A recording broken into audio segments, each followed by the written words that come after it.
video kali ini Ibu akan menjelaskan tentang gelombang mekanik ya. Ini gelombang mekanik. Nah, yang pertama Ibu akan membahas tentang gelombang. Gelombang ini adalah getaran yang merambat, baik melalui medium ataupun tidak melalui medium atau tanpa medium ya. Getaran yang merambat baik melalui medium atau tanpa medium ya.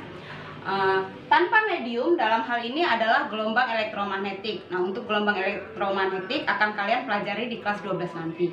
Nah, yang sekarang akan kita bahas adalah getaran yang merambat melalui medium. Medium di sini itu adalah zat perantara, bisa udara, bisa air ya. Nah, gelombang itu dibagi menjadi beberapa jenis ya. Yang pertama ya, gelombang itu pembagian gelombang berdasarkan arah rambat dan arah getar ya. Jadi berdasarkan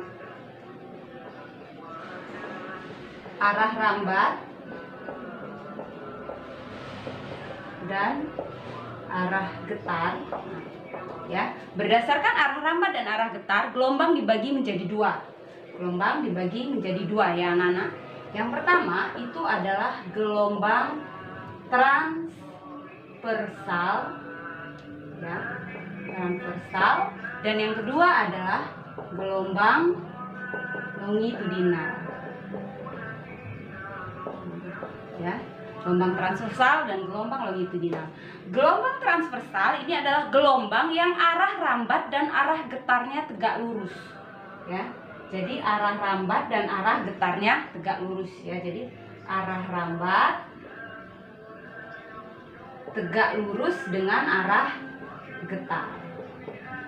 Ini adalah gelombang transversal ya. Salah satu contohnya adalah gelombang pada tali.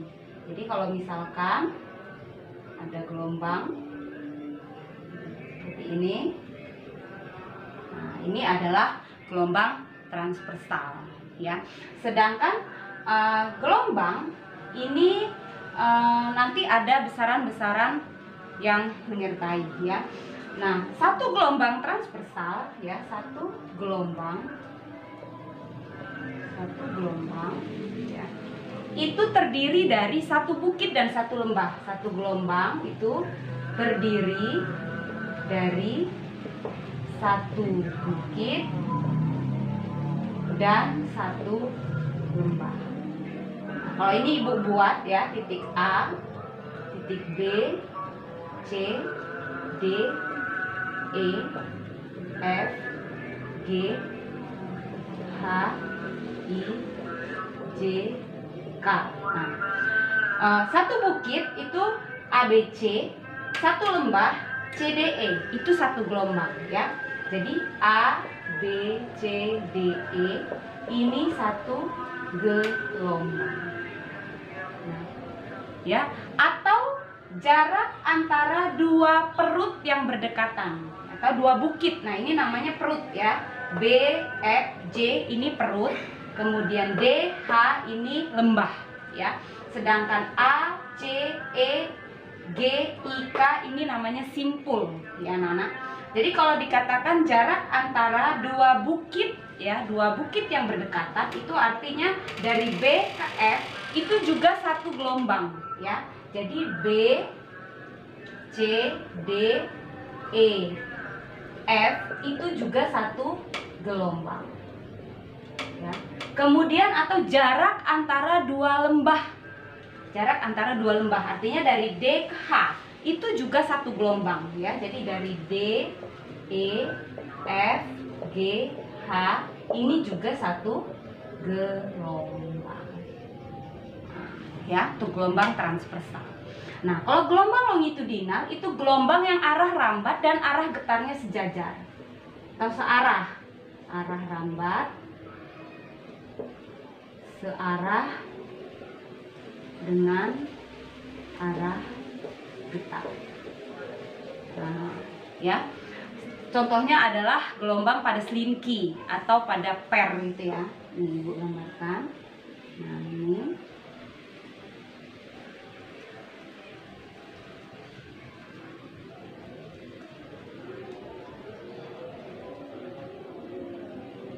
Nah, ya, ini adalah gelombang longitudinal. Nah, satu gelombang longitudinal itu terdiri dari satu rapatan dan satu renggangan ya. Satu gelombang terdiri dari satu rapatan dan satu renggangan. Nah, ya, satu rapatan dan satu renggangan. Jadi dari sini ke sini itu satu gelombang, atau jarak antara dua rapatan. Nah, ini yang berdekatan itu juga satu gelombang. Jadi misal dari setengah ini ke setengah ini itu juga satu gelombang, atau jarak antara dua renggangan yang berdekatan. Di sini ada renggangan lagi, setengah dari renggangan melewati rapatan, setengah dari renggangan itu juga satu gelombang ya. Itu untuk berdasarkan arah tambah dan arah getar ya. Jadi ada dua gelombang, gelombang transversal dan gelombang longitudinal ya. Nah, kemudian kita langsung ke persamaan umum gelombang.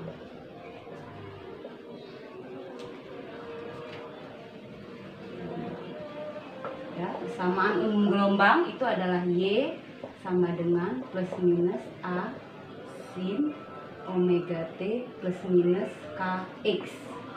Nah, ini adalah persamaan umum gelombang ya. Y ini adalah simpangan ya, Nana, simpangan. A itu amplitudo. Ini ada tanda plus, ada tanda minus ya. Ada tanda plus, ada tanda minus. Plus ya, plus jika gelombangnya itu ke atas seperti ini. Nah, plus itu kalau gelombangnya dimulai dari atas. Nah, minus, tandanya minus jika gelombangnya dimulai dari bawah. Nah, ya, jadi ingat tandanya plus kalau gelombangnya dari atas, tandanya minus kalau gelombangnya dari bawah. Kemudian omega ini adalah cepatan sudut. Cepatan sudut ya, omega. Kemudian omega ini nilainya 2pi kali frekuensi ya, atau 2pi per periode ya, frekuensi dan periode ya. Dimana frekuensi itu adalah banyaknya gelombang tiap detik ya, banyaknya gelombang tiap detik, atau F itu N per T. Nah, sedangkan periode adalah waktu yang dibutuhkan untuk melakukan satu gelombang ya, waktu yang dibutuhkan untuk melakukan satu gelombang. Nah, itu periode. Jadi T itu sama dengan T per N. Atau kebalikannya, jadi F itu bisa 1 per T atau T itu bisa 1 per F. Ya, frekuensi, ini periode. Ya. Nah, kemudian T itu waktu. Nah, ini ada tanda plus minus lagi ya, Nana. Ini tanda plus minus. Ya, plus ya, ini tandanya plus ya, ini plus kalau gelombangnya dari kiri ke kanan ya, gelombang dari kiri ke kanan.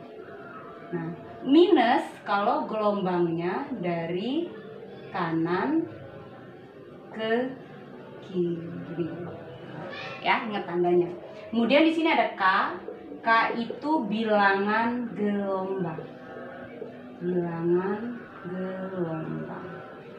Ya, K itu nilainya 2pi per lambda. Ya, lambda ini panjang gelombang. Ini panjang gelombang. Ya. Nah, panjang gelombang itu jarak ya. Jarak yang dibutuhkan gelombang dalam satu periode. Itu panjang gelombang. Ini satuannya hertz, ini satuannya sekon, ini satuannya radian per sekon. Ya. Nah, kemudian ada kecepatan, cepat rambat ya, V. Cepat rambat gelombang.